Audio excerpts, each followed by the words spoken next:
আমাদের নিরাপত্তা কোথায় বলতে পারেন? আমরা কার কাছে যাব বিপদে পড়লে? আমরা তো জানি বিপদে পড়লে আমরা সব থেকে আগে যাই পুলিশের কাছে, পুলিশ অফিসারের কাছে, কনস্টেবল এবং যারা ট্রাফিক পুলিশ তাদের শরণাপন্ন আগে হই।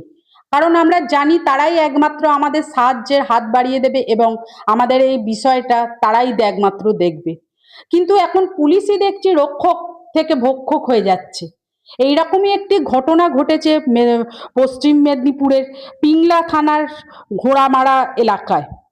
মেয়েটি কলেজ পড়ুয়া মেয়ে, সে কম্পিউটার শিখে সন্ধ্যেবেলা, বেশি রাতও নয়, সন্ধ্যেবেলা সন্ধ্যেবেলা সে বাড়ি ফিরছে, একাই ছিল, সাইকেলে করে আসছিল। সেই সময় একজন পুলিশ কনস্টেবল তার হাত ধরে তার সাথে শ্লীলতাহানি করার চেষ্টা করে। মেয়েটি বলেছে নাকি যে রাস্তায় আলো থাকলেও একটি জায়গায় নাকি আলো কম ছিল এবং পুলিশ কনস্টেবল সেই সুযোগই খুঁজছিল।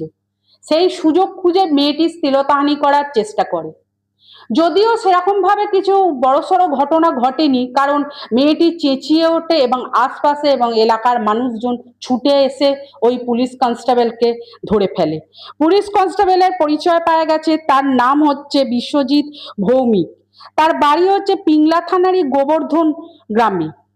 তিনি তমলুকের পুলিশ লাইনে কর্মরত একজন পুলিশ অফিসার। এবার বলুন, রাজ্যের পরিবর্তন হচ্ছে, মুখ্যমন্ত্রীর পরিবর্তন হচ্ছে, সবকিছুর পরিবর্তন হচ্ছে, কিন্তু মেয়েদের কি নিরাপত্তা কোনোভাবেই কোনো পরিবর্তন নেই?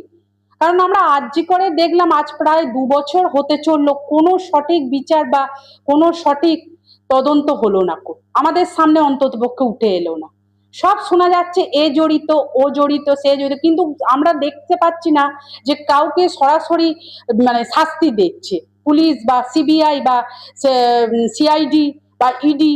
যেই এই তদন্তভার আরজি করে নিচ্ছে, সে কোনো রকম কোনো দোষীদের সামনে আনতে পারছে না। তাহলে আমরা কার কাছে যাব? Police officer, CID, ED, CBI সবাই তো দেখছে হাত তুলে দিচ্ছে।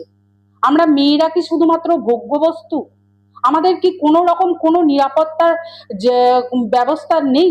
হবে না? এদিকে আমরা তো শুনেছিলাম বিজেপি সরকার এলে, বিজেপি সরকার আসার আগে থেকে আমরা একটা কথা বারবার শুনতে পাচ্ছিলাম, ভরসা ইন, ভয় আউট। কিন্তু কই, আমরা কার কাছে যাব?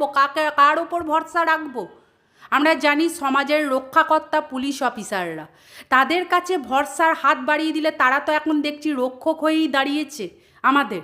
আজ এই কলেজ পড়ুয়া মেয়েটির সাথে যে ঘটনাটি ঘটলো, এটা অত্যন্ত লজ্জাজনক এবং নিন্দনীয়। যদিও স্থানীয় মানুষদের, মেয়েটি চেঁচামেচি করার ফলে স্থানীয় মানুষরা এসে মেয়েটিকে রক্ষা করেছে, কিন্তু যদি সেই সময় স্থানীয় মানুষরা না ছুটে আসতো, মেয়েটির কী অবস্থা তো একটু ভেবে দেখেছেন? এই পুলিশ অফিসারটাই তো মেয়েটির খারাপ অবস্থা করতো এবং হয়তো মেয়েটির ধর্ষণ হয়ে হয়তো মারাও যেতে পারতো, কিন্তু ওই স্থানীয় মানুষরা এসে মেয়েটিকে বাঁচিয়ে দিয়েছে। এরকম ধরুন, এখন নয় এই মেয়েটিকে বাঁচালে, কিন্তু এইরমভাবে পুলিশরা যদি প্রত্যেকটি মেয়ে বা নারী জাতির সঙ্গে যদি খারাপ আচরণ ব্যবহার করে, তাহলে আমরা যাব কোথায়?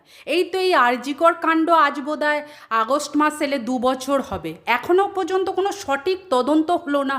এটাই তো বিশাল একটা আশ্চর্যজনক ব্যাপার না? না সিবিআই, না সিআইডি, না ইডি, না পুলিশ অফিসার, কেউ কোনো রকম সদুত্তর দিতে পারলো না, সঠিকভাবে তদন্ত দিতে পারলো না, আমাদের চোখের সামনে নিয়ে আসতে পারলেন না। যদিও কানাঘোষা শোনা যাচ্ছে এ দোষী, ও দোষী, সে দোষী, কিন্তু তারা কোথায় কোথায় লুকিয়ে আছে? তাদের খুঁজে বের করতে এত কিসের ভয়? এখন তো পুরাতন সরকার চলে গেছে, নতুন সরকার এসছে, এবং নতুন সরকার তো এই আরজি করের বিষয়, শুধু আরজি কর নয়, উনি প্রতিটি ধর্ষণ এবং শ্লীলতাহানির বিষয়ে কঠোর আইন ব্যবস্থা চালু করেছে, কিন্তু তাতেও কেন দোষীরা শাস্তি পাচ্ছে না? তাহলে কি আমরা ধরে নেব রাজ্যের পরিবর্তন হবে, মুখ্যমন্ত্রীর পরিবর্তন হবে, কিন্তু মেয়েদের এই যে মেয়েদের সঙ্গে এই দুর্ব্যবহার, এর কোনো পরিবর্তন হবে না? মেয়েরা যাবে কোথায় বলতে পারেন? মেয়েরা যাবে কোথায়?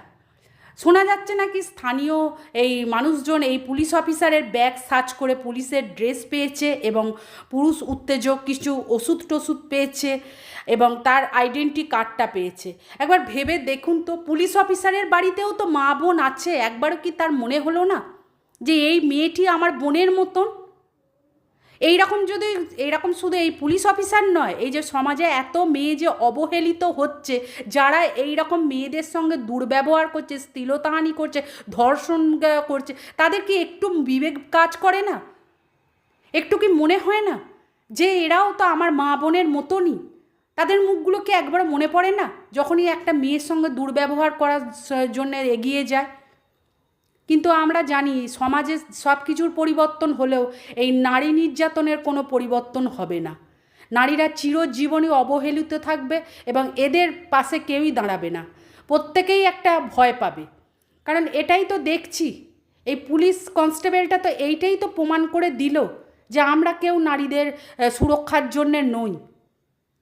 একটা নারী, একটা বাচ্চা মেয়ে, কলেজ পড়ুয়া মেয়ে, একবার ভাবুন কত আর বয়স তার সঙ্গে যদি এরকম করা হয়, আজকে স্থানীয় লোকজনের মেয়েটির চেঁচামেচিতে স্থানীয় লোকজনেরা এসে মেয়েটিকে বাঁচিয়ে দিল, ঠিক কথা, কিন্তু যদি সেই মুহূর্তে স্থানীয় লোকজন না থাকতো মেয়েটির কী অবস্থা হতো?